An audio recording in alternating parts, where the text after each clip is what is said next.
स्पॉटचिट के एक और एपिसोड में आप सबका स्वागत है। मेरा नाम है पारस और आज हमारे साथ जो शख्सियत है उन्होंने शुरुआत अपनी टीवी से की थी और आज वो बॉलीवुड की एक एक्ट्रेस बन चुकी है। जहां उन्होंने एकता कपूर के साथ अपने टीवी सीरियल की शुरुआत की थी, आज वही शाहरुख खान और सलमान खान के साथ काम कर रहे हैं। जी हाँ, आज हमारे साथ है जम्मू से ही हमारी अपनी बेटी Riddhi Dogra. Hello Riddhi ma'am. Hi. कैसे हैं आप? पारस, मैं बिल्कुल ठीक हूँ, आप कैसे हो? मैम अच्छा, जिया जो मेरे से हम आपको देख रहे हैं, आई थिंक जी टीवी में आता था ना? झूमे जियारे, सॉरी, जी टीवी में आता था। जी जी जी। एंड तब से अब तक हमने कितना देखा है आपको, बॉलीवुड में देखे, टीवी से बॉलीवुड से ओटीटी में देखा है, बट लाइक कितने लोगों को पता ही नहीं आप जम्मू से ही हैं। मैं बहुत अपसेट हूँ कि आप ऐसा बोल रहे हो कि लोगों को पता ही नहीं कि मैं जम्मू से हूँ। तो आज क्लियर कर देते हैं, मैं जम्मू से हूँ। जम्मू में बॉर्न हुई थी मैं, और ये मेरा घर है, यहाँ मेरे ताया जी ताई जी रहते हैं। और मैं बहुत साल यहाँ, मतलब मैं नहीं रही, मेरी बर्थ के कुछ महीने बाद ही पेरेंट्स शिफ्ट हो गए थे दिल्ली, लेकिन कनेक्शन तो है। हमारा घर यहाँ है, हमारा पूरा फैमिली यहाँ है, रिलेटिव्स यहाँ पे हैं। तो हाँ, मैं जम्मू की हूँ, मैं जम्मू की लड़की हूँ, तो सबको पता होना चाहिए इस इंटरव्यू के बाद। जम्मू वालों सुन लो यार, आपकी अपनी जम्मू की बेटी है, बॉलीवुड में नाम कमा रही है। अच्छा मैम, आप हमने देखा आपका टीवी से बॉलीवुड का ट्रांजिशन, वो कैसा रहा? स्मूथ रहे, कहीं ना कहीं कुछ मुश्किलें ज़रूर आई? कोई मुश्किल नहीं आई मेरी। मैंने मतलब मुश्किल बिल्कुल नहीं आई, क्योंकि आई थिंक मैंने कभी भी किसी चीज़ पे इतना वो प्रेशर नहीं डाला अपने ऊपर ना होता है ना जी लाइफ में कॉन्सिक्वेंस, सॉरी, आप किस सिचुएशन में जाते हो, और अगर आप किसी चीज़ को पुश करते हो और जो चीज़ हो नहीं रही है उसके पीछे भागते हो तो होती हैं प्रॉब्लम्स। लेकिन मैंने ऐसा किया नहीं, मतलब जहाँ जो चीज़ अच्छी खुशी खुशी हो रही है मैं वहीं जाती थी। तो जब मैं जॉब कर रही थी, या जॉब से मैंने एक्टिंग में ट्रांजिशन किया, या एक्टिंग में जब मैं टेलीविज़न में थी, टेलीविज़न से ओटीटी में किया, जो मीडियम्स में फ़र्क है उसकी वजह से आपको दिक्कत आ सकती है। जैसे टेलीविज़न में आप हर रोज़ 12-12 घंटे, 13-13 घंटे काम करते हो, सालों साल हमने वैसे ही काम किया था। लेकिन जब ओटीटी में काम किया तो बहुत कम, मतलब वो उसका काम करने का तरीका अलग है ओटीटी प्लेटफॉर्म का। वहाँ कम दिनों में काम होता है, लेकिन क्वालिटी ऑफ वर्क बहुत ज़्यादा है। तो ऐसे कोई प्रॉब्लम नहीं आई। It's a learning experience. Okay, आपने ओटीटी की बात की, कहीं ना कहीं बोला जाता है कि ओटीटी में ज़्यादा छूट मिलती है एज़ कम्पेयर टू बॉलीवुड। तो क्या आपको कितना डिफरेंस लगता है इन सब चीज़ों में? क्या ओटीटी ज़्यादा बेहतर है या बॉलीवुड ज़्यादा बेहतर है? मेजर डिफरेंस क्या आप मानते हैं इसमें? बेहतर तो नहीं है, मतलब दोनों सारे मीडियम, चाहे वो टीवी हो, चाहे वो ओटीटी हो, फिल्म्स हो, या फिर मतलब थिएटर हो, कुछ भी, या अब इंस्टाग्राम भी है, अब तो रील्स भी हैं, तो इतने सारे मीडियम्स हैं, ये सब एंटरटेनमेंट के मीडियम्स हैं। तो इसमें बेटर या वर्स मुझे नहीं लगता, मैं वैसे नहीं सोचती। बस मुझे लगता है कि अलग अलग मीडियम्स हैं और हमारे पास अब इतने सारे ऑप्शंस हैं ये देखने के लिए कि हम क्या देखना चाहते हैं।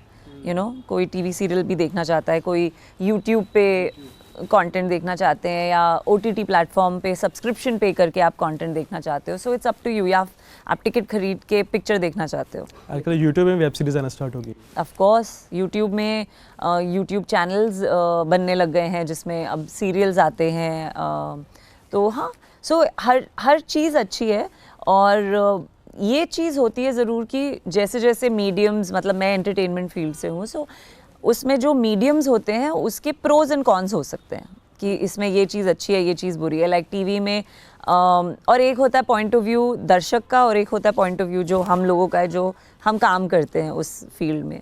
जैसे मुझे टीवी में लगता है कि बहुत अच्छा था कि 12-12 घंटे हम काम करते थे, बिजी रहते थे, ऐसा लगता था जॉब है। महीने के एंड में सैलरी आती थी और हर रोज़ सुबह टिफ़िन पैक होता था और हम बैग उठा के जाते थे। लेकिन तो वहाँ पे वो सुकून था कि आपको रोज़ काम करने को मिल रहा है। बट ओटीटी में ये है कि आपको क्वालिटी, जैसे आपने कहा कि छूट ज़्यादा मिलती है, तो आपके पास ज़्यादा समय रहता है, आपके पास ज़्यादा फंडिंग रहती है, तो आप अच्छा प्रोडक्ट बना सकते हैं। आप कैरेक्टर्स की लेयर्स में जा सकते हैं, आप दर्शकों को ऐसे कहानियाँ बता सकते हैं जो शायद फिल्म में या टीवी में पॉसिबल नहीं है, क्योंकि फिल्म में 2 घंटे 3 घंटे की ही कहानी बता सकते हैं। टीवी में एक थोड़ा स्पून फीडिंग होती है, क्योंकि टीवी हमारे घरों में चल रहा होता है जब लोग काम कर रहे होते हैं, तो उनको ईजी टू अंडरस्टैंड होनी चाहिए कहानी। OTT सिर्फ एक ऐसा प्लेटफॉर्म है जहाँ पे इस समय आपको वो एक एक्टर्स के लिए भी अच्छा है और व्यूअर्स के लिए भी अच्छा है, क्योंकि हम सबको छूट मिलती है। आपको भी, आप अपने आराम से हेडफोन लगा के अकेले बैठ के OTT प्लेटफॉर्म पे शोज़ देख सकते हैं। हम लोग भी कैरेक्टर की लेयर्स में जा सकते हैं, तो अगर किसी कैरेक्टर में कुछ हमें दिखाना है तो हम बहुत डेप्थ में जाके स्टोरी सुना सकते हैं। मैं अभी सोच रहा था कि आपने एक टीवी में स्टार्ट काम किया था, टीवी से, तो मैं बीइंग ए 90s किड, बचपन में जब हम घर में देखते थे तब कोई यूट्यूब कुछ नहीं होता था, टीवी चल रहा होता था। मम्मी देखो आपकी फेवरेट बहू आ गई, उनका इन्फ्लुएंस भी कहीं ना कहीं लोगों में कहीं ना कहीं रहा है एज कम्पेयर टू लाइक आजकल के जो ड्रामे आ रहे हैं। पहले के ड्रामों में और आज के ड्रामों में इतना क्यों डिफरेंस है? डिफरेंस ये इसीलिए है क्योंकि अब मीडियम्स बहुत ज़्यादा हैं, सो इसीलिए डिफरेंस आ गया। पहले सिर्फ टीवी था और फिल्म्स थी, तो इसीलिए टीवी को बहुत ज़्यादा मतलब बहुत रिक्वायरमेंट थी टीवी के कंटेंट की, टीवी सीरियल्स की। लेकिन अब वो नहीं है, क्योंकि अब OTT पे इतना कंटेंट है कि, और हमारी मदर्स भी अब सबके पास टैबलेट्स हैं, फ़ोन्स हैं, तो वो लोग भी सब फ़ोन पे ही देखते हैं, तो वो भी अलग अलग टाइप का कंटेंट देखना चाहते हैं। इसीलिए आई थिंक टीवी का वो थोड़ा स्पेस अब बट गया हुआ है। आपने कभी सोचा कहीं OTT या कुछ डायरेक्ट करने का? डायरेक्ट करने का भी सोचा, डायरेक्ट करने का नहीं, क्योंकि मैंने अपने डायरेक्टर्स को देखा है बहुत सारे सेट पे, बड़ा डिफिकल्ट काम है। पता है, एक डायरेक्टर का काम literally is like a mother. हाँ, पता है आपको, क्योंकि उनको कुछ नहीं करना, उनको बस लोगों को साथ में लाना है और सबकी प्रॉब्लम सॉल्व करनी है। बस तुम्हारी क्या प्रॉब्लम है, अच्छा ठीक है, अब ये तुम्हारे लिए, ये तुम्हारी क्या प्रॉब्लम है, तुम्हारे लिए वो, सबकी बस प्रॉब्लम सॉल्व करनी होती है। और एकदम पेशेंस से, सब अपने बच्चे हैं ऐसे। मैंने इतने डायरेक्टर्स को देखा है, इसीलिए उनको देख के मुझे लगता है मेरे में तो इतनी पेशेंस नहीं है। मतलब हो भी, अगर मुझे कोई चीज़ ड्राइव करे, अगर मेरे को कोई कहानी ड्राइव करे और मुझे लगे कि मैं ये कहानी बताना चाहती हूँ, क्योंकि मुझे बहुत सारे जो मेरे कोलीग्स हैं वो मुझे कहते हैं कि तुम डायरेक्ट कर सकती हो, पर मुझे नहीं, पता नहीं, मैंने इतना सोचा नहीं उसके बारे में। लेकिन राइटिंग मैं बहुत करती हूँ, मैं लिखती हूँ, कहानियाँ लिखी हैं मैंने, लोगों के साथ कोलैबोरेट भी किया है स्क्रीन प्ले में, राइटिंग में, डायलॉग्स में। तो कहानी मैं लिख रही हूँ, अभी भी प्रोड्यूस करने की पूरी कोशिश है, तो उसमें भी लगे हुए हैं मैं और मेरे भाई। हम पूरी कोशिश कर रहे हैं कि हमारा पहला प्रोजेक्ट फ्लोट हो पाए। थोड़ा डिफ़िकल्ट है, अब टाइम बहुत बदल गए हैं, आपको सच बताऊं तो, क्योंकि एंटरटेनमेंट इंडस्ट्री में बिकॉज़ इतना कॉमर्स आ गया है, बहुत पैसा आ गया है, तो उसकी वजह से क्या हो गया है कि वो होता है ना, जब पैसा बट रहा होता है तो जो लोग सबसे ज़्यादा टॉप पे होते हैं वो पैसा अपनी तरफ खींच लेते हैं, क्योंकि उनके पास वो पावर है। तो यही सेम चीज़ यहाँ पे भी हो रही है, तो एक ही जगह पावर शिफ्ट हो जाता है, तो इसीलिए बाकियों के लिए बहुत डिफ़िकल्ट हो जाता है, जिनके पास क्लाउड नहीं है, या जो हमारे जैसे आपके और हम हों कि हमको कुछ करना है, तो बहुत डिफ़िकल्ट है वो। लेकिन लगे हुए हैं, कर रहे हैं। कहने के हम क्या देख सकते हैं कि फ्यूचर में कहने के आपका प्रोडक्शन हाउस भी आएगा?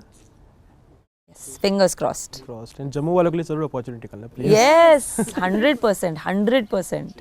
अच्छा, एक स्पेशल लाइन खोल देंगे जम्मू के लिए, पर ऑफ कोर्स उसकी, हाँ, यस। अच्छा, तो मैंने कहीं पढ़ रहा था आप आई थिंक एक्टर बनना नहीं चाहते थे, है ना? हाँ, क्या तो ऐसे एक्टिंग लाइन में कैसे आना हो गया? मैंने जैसे कहा ना कि मुझे हमेशा यही था कि मैंने कभी प्रेशर नहीं लिया, तो जब भी मैं पढ़ाई भी करती थी या स्कूल में थी, कभी प्रेशर नहीं लिया मैंने। मुझे बस ये लगा कि लाइफ में वो करो जिससे कभी भी ये ना, मतलब ऐसा कभी मत करो कि ऐसा व्हाट इफ आए कि यार वो क्यों नहीं किया, या रिग्रेट हो, या लगे यार मुझे तो वो करना था पर मैंने ये किया। तो मैंने अपनी ये गांठ बांध ली थी आई थिंक जब मैं बहुत छोटी थी, कि मैं करूँगी वही जो मुझे करना है, क्योंकि उससे क्या होता है, आप कभी भी किसी और पे ब्लेम नहीं डालोगे, आप हमेशा अपने हर डिसीजन के लिए ज़िम्मेदार रहोगे, चाहे वो सही हो या गलत। मेरा डिसीजन था, तो मैं वैसे ही ऑपरेट करती हूँ। तो इसीलिए एक्टिंग या मेरी जॉब हो या करियर या मेरा कॉलेज का कोर्स हो, मैंने हमेशा अपने ही दिमाग के हिसाब से किया है, ताकि अगर कुछ गलती भी हो तो मेरी हो। तो एक्टिंग ऐसे कभी करने का सोचा नहीं था। मैंने तो कुछ नहीं सोचा था कि मुझे क्या करना है। मैं literally I was following my passion. Like मैं जब भी कभी भी मुझसे कोई पूछता है आप एक्टर नहीं बनना चाहते थे, तो सबसे पहले दिमाग में यही आता है ना, फिर बनना क्या चाहते थे। तो उसकी वजह से मैं एकदम बैक जाती हूँ। तो मुझे लगता है यार मैंने तो कभी सोचा ही नहीं मैं क्या बनना चाहती थी। बस मुझे ये था कि मुझे लाइफ में सिर्फ अपने अपनी जो गट फीलिंग है उसको फॉलो करना है, बस दैट इज व्हाट मैं बनना चाहती थी। आई थिंक कि मैं अपनी गट, क्योंकि लोग देखते हैं ना आजकल देखा देखी में चलते हैं, वो डॉक्टर आजकल नहीं, ये बहुत पहले से ही हो रहा है। पर जैसे कि रोज लोग बोलते हैं कि नहीं एक्टर है, एक्टर्स की लाइफ तो बहुत बढ़िया होती है जी, लग्जरियस होती है, कुछ आराम ही आराम है, पैसा ही पैसा है। नहीं, ऐसा नहीं सोचा मैंने, ये सब नहीं सोचा। क्योंकि और लकीली मेरे लिए एक चीज़ बड़ी अच्छी हो गई, जैसे आप लोगों का ये चैनल है और आप लोग कैमरा है। तो मैंने जब जॉब की अपना पोस्ट ग्रेजुएशन के बाद जब मैंने जॉब की, तो मैं टेलीविज़न चैनल में काम कर रही थी। तो मैंने जब अपने पोस्ट ग्रेजुएशन के बाद जॉब की टेलीविज़न चैनल में की, तो वहाँ मुझे लाइट्स, कैमरा, ये सब इनकी आदत पड़ गई। तो इसीलिए एक्टिंग मेरे लिए डिफ़िकल्ट नहीं था। मतलब मुझे ना कैमरा से डर था, ना मुझे लाइंस बड़ी फटाफट याद हो जाती थी, तो उसका भी वो प्रेशर नहीं था कि अरे लाइंस नहीं आती। इट वाज एक बार देखती थी याद हो जाता था, अभी भी ऐसा ही है। So I think it was very easy for me. और एक मैं सेट पे बहुत कंफर्टेबल थी, क्योंकि शायद मेरा जॉब चैनल में रहा, तो मैं बहुत कंफर्टेबल थी उस एनवायरनमेंट में। उसके पहले मैं डांसर थी शामक के साथ, तो उसमें मैंने स्टेज पे काम किया, बैक स्टेज कैसे काम होता है। तो इन सब चीज़ों की वजह से मेरे लिए एक्टिंग आसान हो गई। और देखा देखी तो नहीं, क्योंकि मैं सच कह रही हूँ, मैंने ये चाहे फिल्मों से सीखा हो, लेकिन ये सीखा ज़रूर है कि कभी भी लाइफ में किसी और को फॉलो नहीं करना चाहिए। क्योंकि तब अगर आपने वो किया तो आप के अंदर हो सकता है कहीं ना कहीं आ जाए कि यार मैंने तो इसकी वजह से किया, and that is the worst feeling, क्योंकि वो आपके कंट्रोल के बाहर है ना, आप कुछ नहीं कर सकते उसका। तो इसीलिए मैंने ये बहुत जल्दी सोच लिया था कि जो करना है मैं ही करूँगी। वही ना, कहीं ना कहीं फिर प्रेशर आ जाता है बॉडी पे। आजकल देखते हैं सुसाइड्स भी बड़े इसी वजह से हो रहे हैं। अभी रिसेंटली एक केस आया था, एक फेमस इन्फ्लुएंसर थी, उन्होंने सुसाइड कर लिया। Really? हाँ, कहाँ पे? सुसाइड कर लिया, जम्मू की थी वो। अच्छा, ओ यस, आरजे सिमरन, मैंने भी देखे थे उनके थोड़े। It was very shocking. Exactly, because हम देख रहे थे, क्योंकि कहीं ना कहीं देखते हैं ऑन स्क्रीन तो लाइफ हम बताते हैं बहुत अच्छी चल रही है, कहीं ना कहीं मेंटल प्रेशर रहता ही है ना दिमाग में। कुछ पता चला उस केस का? पता नहीं, उसका कुछ पता नहीं चला। या सो नहीं। और सी देखिए, मतलब अगर एक चीज़ मैं कहना चाहूँगी ख़ास तौर से जम्मू की यूथ को, मैं डेफिनेटली कहना चाहूँगी, क्योंकि ये सिर्फ जम्मू की यूथ के लिए नहीं है, पूरी कंट्री, पूरी वर्ल्ड की यूथ के लिए है, कि आप लोग जिस ज़माने में यंगस्टर्स हो, ये थोड़ा डिफ़िकल्ट है। हम सब ने ये टाइम नहीं देखा जहाँ constant comparison, instant gratification, instant rejection, instant appreciation, likes, follow, ये सारी चीज़ें बड़ी मैटर करती हैं आप लोगों के लिए। तो आप लोगों के लिए डिफ़िकल्ट है लाइफ। सबसे पहले ये एक्सेप्ट हम सबको करना बहुत ज़रूरी है। एक सेंसिटिविटी होनी चाहिए आप लोगों की तरफ, क्योंकि जो यूथ है नाउ इट्स वेरी डिफ़िकल्ट। जैसा कि आप कह रहे हैं कि सोशल मीडिया पे लाइफ कुछ और दिखती है और होती कुछ और है। यार लाइफ तो लाइफ ही होती है, life is normal. Social media पे every person including me, you, we are all putting our best, है ना। हम एक मोमेंट का बेस्ट डालते हैं, हम एक दिन का बेस्ट डालते हैं, हम एक हफ्ते का बेस्ट डालते हैं, हम साल में बेस्ट क्या है वो डालते हैं। हम कभी कोई, मतलब ऑफ कोर्स ऐसे भी लोग हैं जो अपने फियर्स शेयर करते हैं, इनसिक्योरिटीज़ शेयर करते हैं, वैसे भी लोग हैं। लेकिन मैं डेफिनेटली ये यूथ को कहना चाहूँगी, यूथ को क्यों, किसी को भी कहना चाहूँगी कि आई थिंक सोशल मीडिया को एक मार्गदर्शक बना के नहीं चलना चाहिए। कंपैरिजन नहीं रहना चाहिए खुद को दूसरों से। ये है ही कंपैरिजन, मैं यही बोलती हूँ। ये फ़ोन, ये है ही कंपैरिजन फ्रॉम, ये कौन सा फ़ोन है, मेरे पास कौन सा फ़ोन है, फ़ोन के अंदर क्या है, सब कुछ कंपैरिजन है। तो उसकी समझ, उसकी विजडम रखना, ये थोड़ा एक होता है ना, एक पॉइंट ऑफ व्यू अपना रखना दूर से, बहुत ज़रूरी है। बिकॉज लाइफ फैमिली है, नेचर है, दोस्त यार हैं, खाना पीना है, अगर आप भगवान में मानते हैं तो वो फेथ है, दैट्स लाइफ, दैट्स इट। बाकी सब ऊपर नीचे होता रहेगा। जैसे आज सोशल मीडिया को लेके इतना है, सोशल मीडिया ये वो, मुझे तो ये लगता है यार ये कितना फिकल है। कल को किसी ने बैन कर दिया, फिर तो फिर कहाँ गया सोशल मीडिया, ख़त्म ना। फिर आप बैक टू, तो लाइफ कांस्टेंट क्या है आपकी लाइफ में, आप वो देखो ना, बस वही चीज़ लाइफ है। हाँ। अच्छा, आपने कभी यूट्यूब चैनल खोलने का सोचा अपना?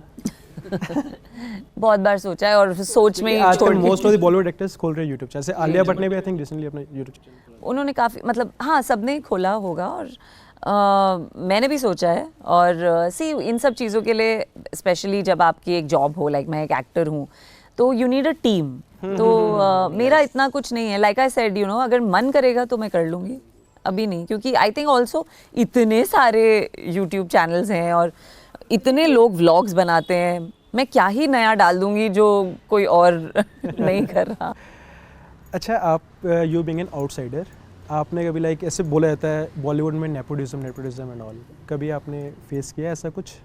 नेपोटिज्म फेस आप कभी भी ऑन द फेस नहीं करेंगे, और मुझे लगता है नेपोटिज्म बुरा नहीं है। मैं बताती हूँ क्यों। क्योंकि हम सब अपने परिवार से, आपके भी फैमिली, आपके पेरेंट्स, आपके अंकल आंटी या फैमिली में जो भी होंगे, उन्होंने भी तो बोला होगा ना कि पारस के लिए क्या कर सकते हैं। That's nepotism. तो nepotism is not a bad thing. मेरे लिए भी मेरी फैमिली ने सोचा होगा, जैसे मैंने कॉलेज ख़त्म किया तो फिर जब मैं डिसाइड करी थी कि मुझे क्या करना है लाइफ में, तो अच्छा चलो, मैंने 2-3 ऑप्शंस रखे। उसमें तो एक एडवर्टिजमेंट था, एड एजेंसी। तो मुझे भी किसी ने हेल्प किया मेरी फैमिली में कि एक एड एजेंसी में इंटर्नशिप कर लो।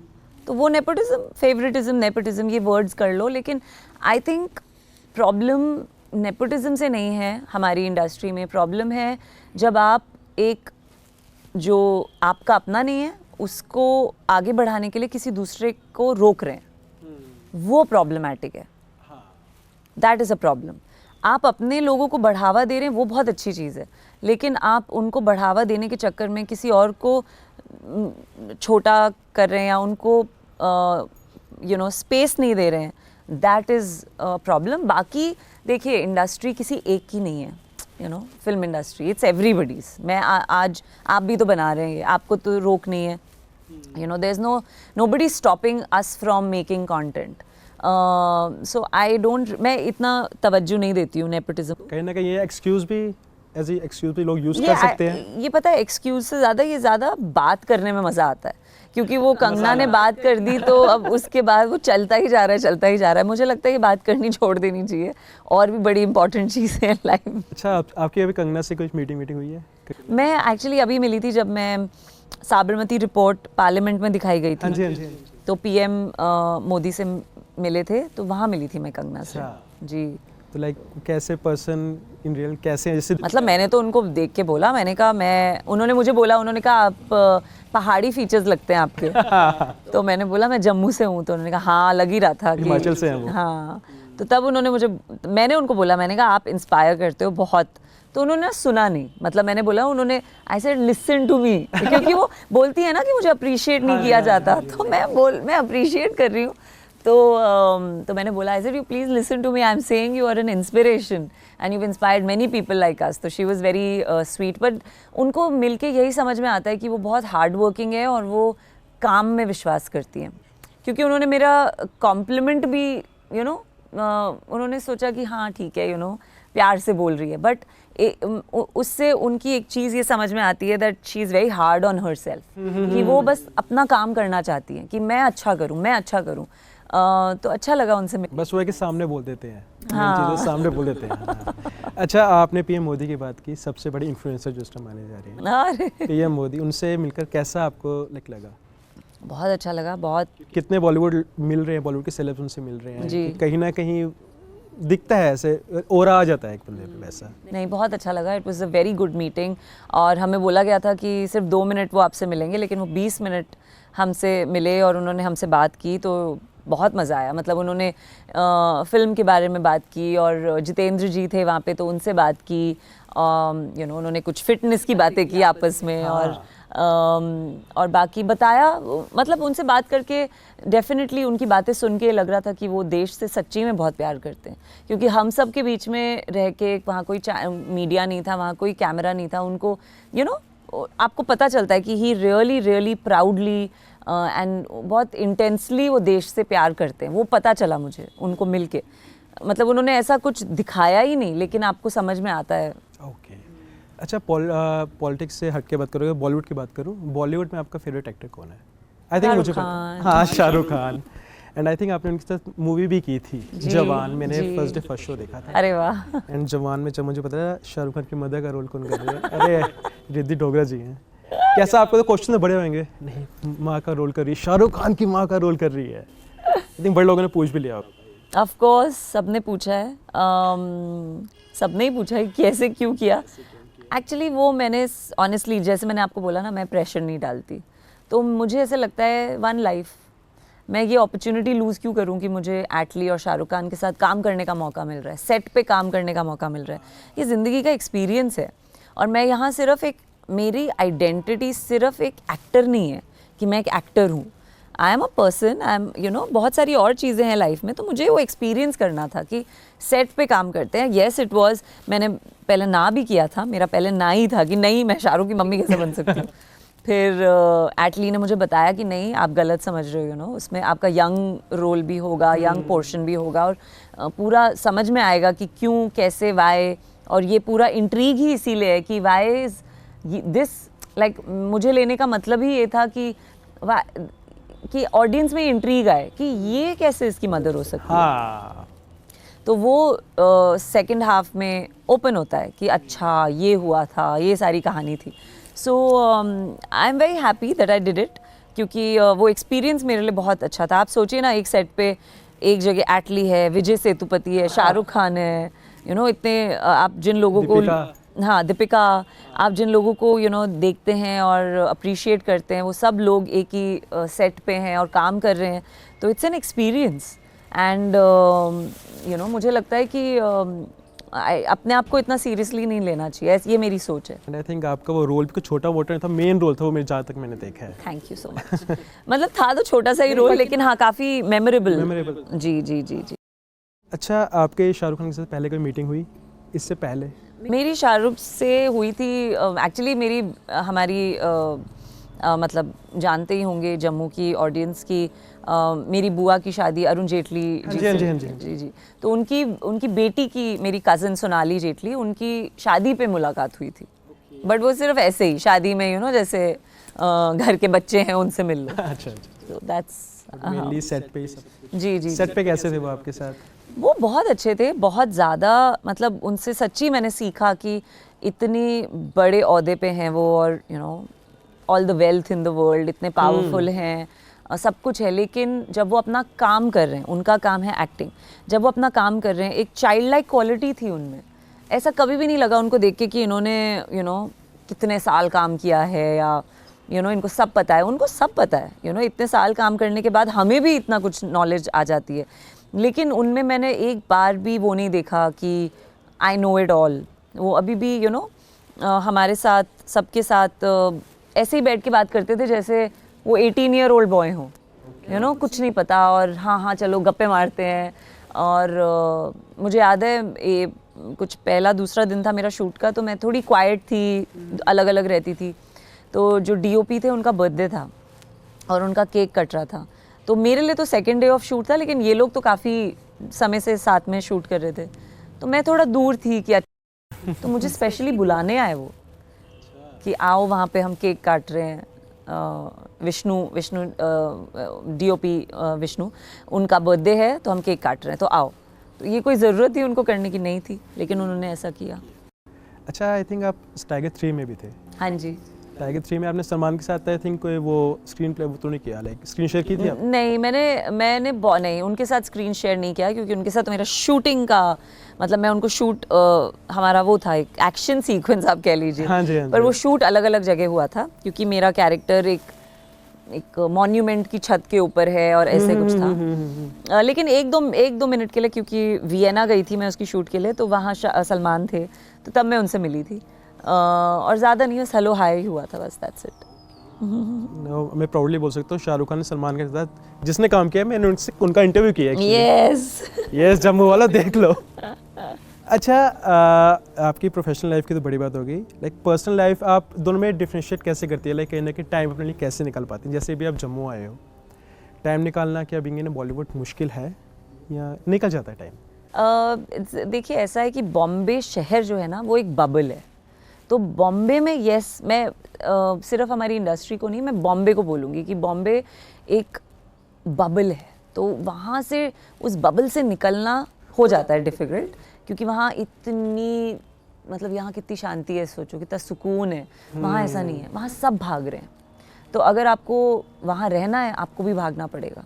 आप अगर वहाँ रुक गए तो थक थक थक थक आपको समझ नहीं आएगा क्या हो रहा है, मैं कहाँ हूँ, मैं कहाँ जाऊँ, ऐसा बहुत होता है। तो समय निकालना पड़ता है, और जैसे कि मैंने कहा मेरी प्रायोरिटीज़ बड़ी बड़ी स्ट्रेट और सिंपल हैं। फैमिली इंपॉर्टेंट है, नेचर में रहना इंपॉर्टेंट है, ये सब चीज़ें इंपॉर्टेंट है, काम सबसे ज़्यादा इंपॉर्टेंट है। मैं सच बताऊँ तो मेरे लिए काम नंबर 1 है, वो हमेशा से ही रहा है। जब से मैंने काम शुरू किया है, तो अगर आप मुझे ऑप्शन देंगे कि काम करो या किसी शादी पे जाओ, मैं काम करूँगी, यू नो। लेकिन अगर कुछ नहीं है करने के लिए, तो of course I look for, पहली अपॉर्चुनिटी ढूंढूंगी कि फैमिली के साथ टाइम स्पेंड करूं।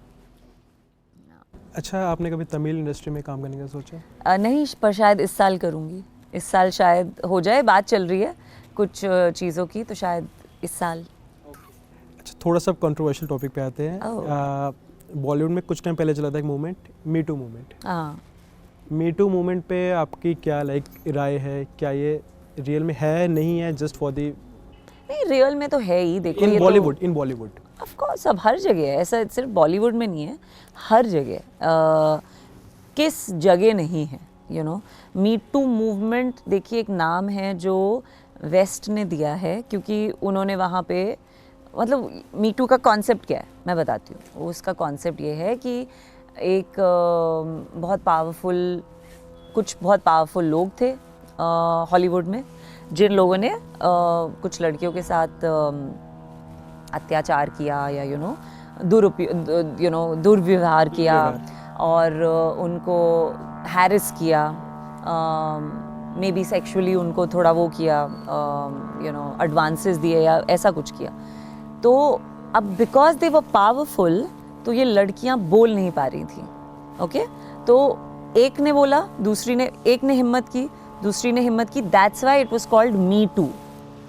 Okay, so yes, that's why it's called Me Too movement, because एक ने बोला, फिर उसके बाद 5 को हिम्मत मिली, क्योंकि वो पावरफुल लोग थे जिनके अगेंस्ट बोलना था, इसीलिए उसका नाम Me Too movement दिया गया, ताकि साथ में आके, क्योंकि अगर 100 लोग बोलेंगे तो आप सबको तो गिरा नहीं सकते, चाहे आप कितने भी पावरफुल हो।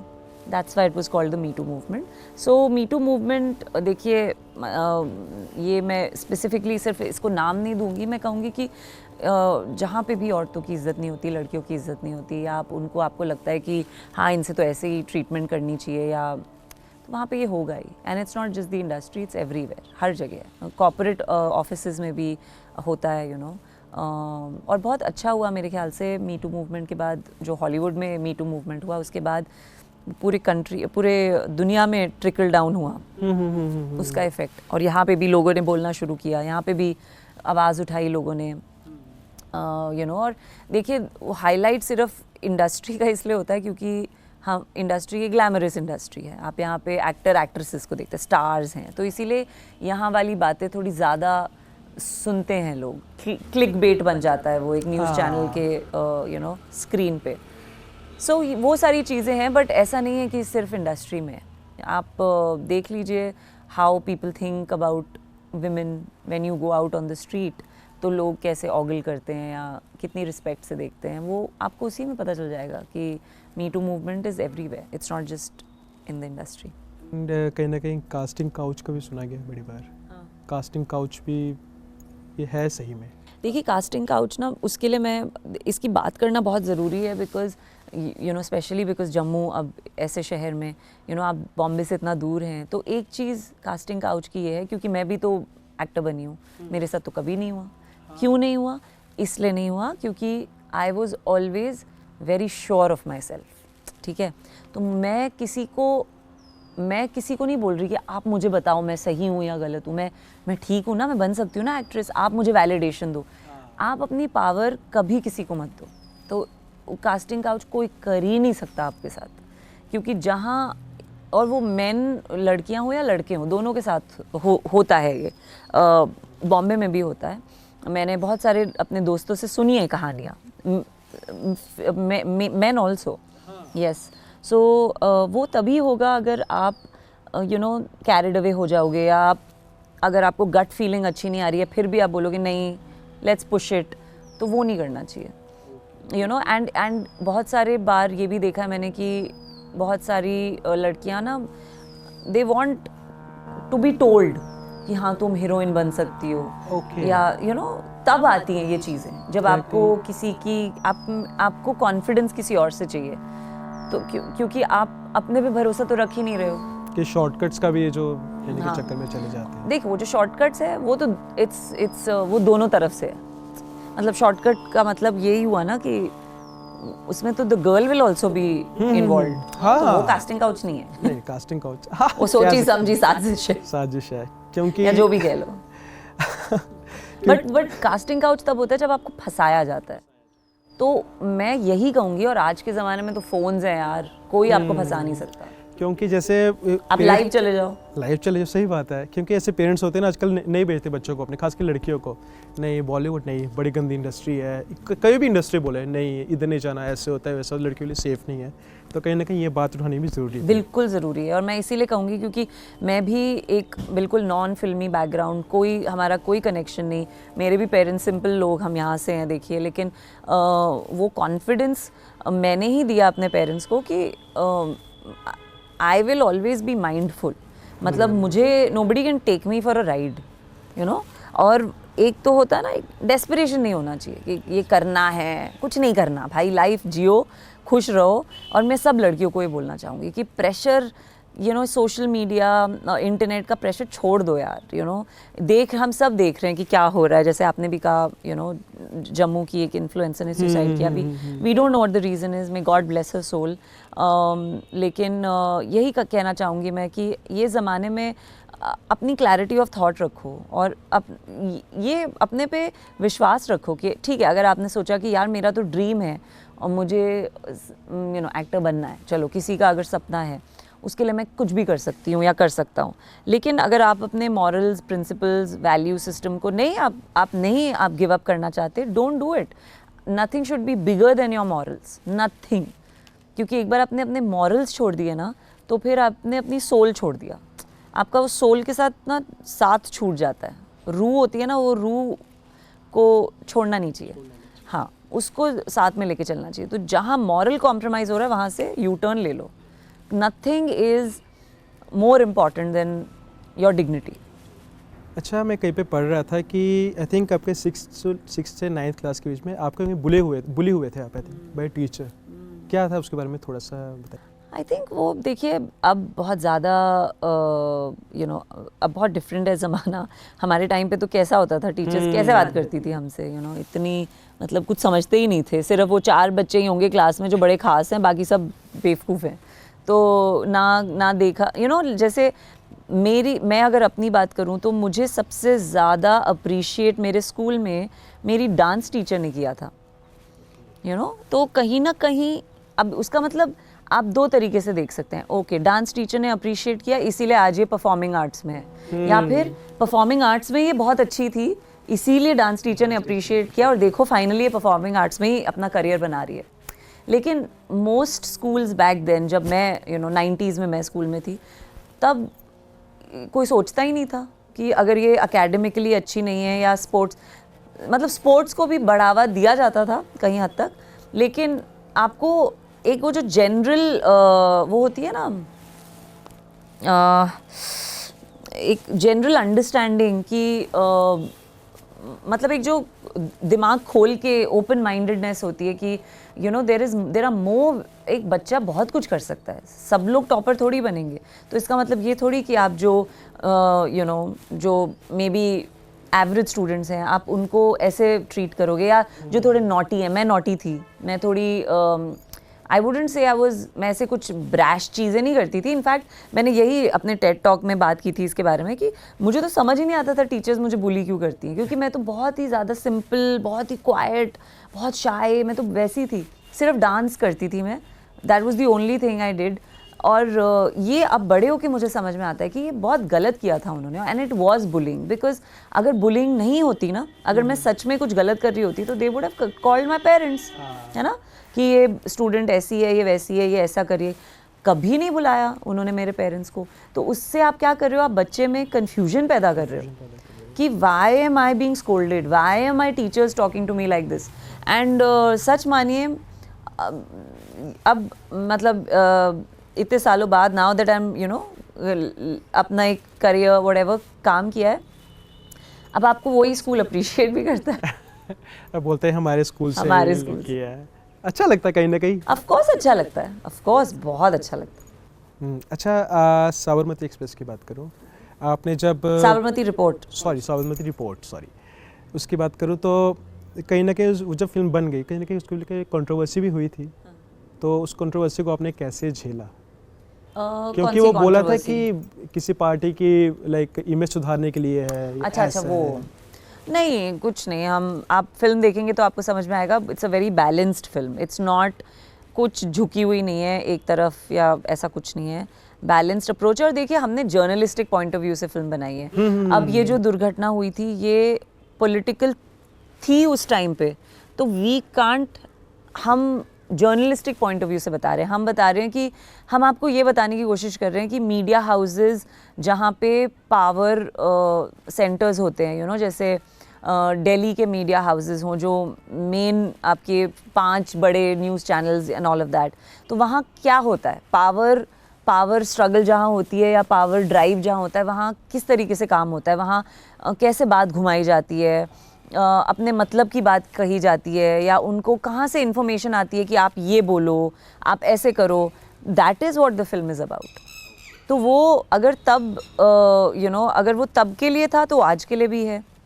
और यही मैं अपने सारे इंटरव्यूज़ में भी बोला कि ऑडियंस को यू नो आंखें खोल के ये फिल्म देखनी चाहिए, क्योंकि आपको इससे एक बहुत बड़ी सच्चाई पता चल रही है। आप जो न्यूज़ देख रहे हैं आपको पता आप थोड़ी रिसर्च करेंगे आपको पता चल जाएगा, अच्छा ये इसके लिए ऐसे इसलिए बोल रहे हैं बिकॉज ये यहाँ से इनको बैकिंग यहाँ से मिल रही है या नहीं मिल रही।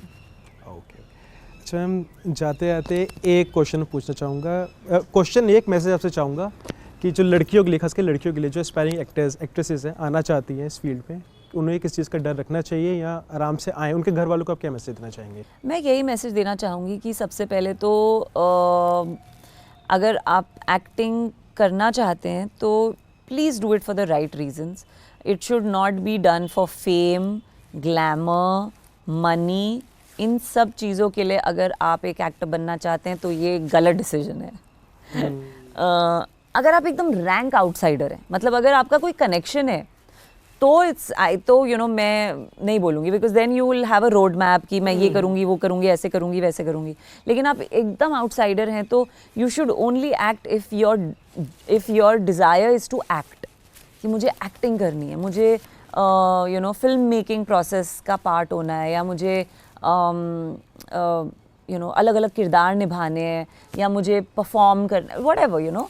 तो वो अगर आपका रीज़न है फिर ठीक है। लेकिन अगर आपका रीज़न है कि मुझे फेमस होना है, मुझे you no next Deepika Padukone बनना है, तो बहुत डिफ़िकल्ट हो जाएगा आपके लिए। हो सकता है कि वो भी that's your journey, but that's not a very वो सॉलिड नहीं होता है, उसका फाउंडेशन बहुत वीक होगा, क्योंकि फिर आप अपना सब कुछ आप एक्सटर्नल फैक्टर्स पे डाल रहे हैं, यू नो कि मुझे पैसा चाहिए, पैसा तो बाहर से ही आएगा ना, आप खुद तो बना नहीं सकते। मुझे फेम चाहिए, फेम भी आपको ऑडियंस देगी। तो ये रीजंस गलत हैं। आपको बस ये करना चाहिए कि मुझे एक्टिंग करनी है, मुझे अपना क्राफ्ट, मुझे यू नो स्टोरी टेलिंग करनी है। That should be your reason to do it. That's what I would like to tell everybody, that if you want to be an actor it should be to act. फिर आपके रास्ते मिलते जाएंगे आपको। लेकिन if it is कि मुझे fame चाहिए यार, तो फिर ना वो डेस्परेशन है, तो बहुत भारी पड़ सकता है। इसीलिए मेंटल हेल्थ इश्यूज भी हो सकते हैं और whatever. So I would say that अपने क्राफ्ट पे फोकस करिए, और कभी भी डेस्परेट मत होइए फॉर अपॉर्चुनिटी। मॉरल्स को साथ में लेके चलिए, यू नो। सो या थैंक यू मैम, आप आए, आपने टाइम दिया अपना, अच्छा लगा बात करके आपसे। Thank you so much Paras. Thank you.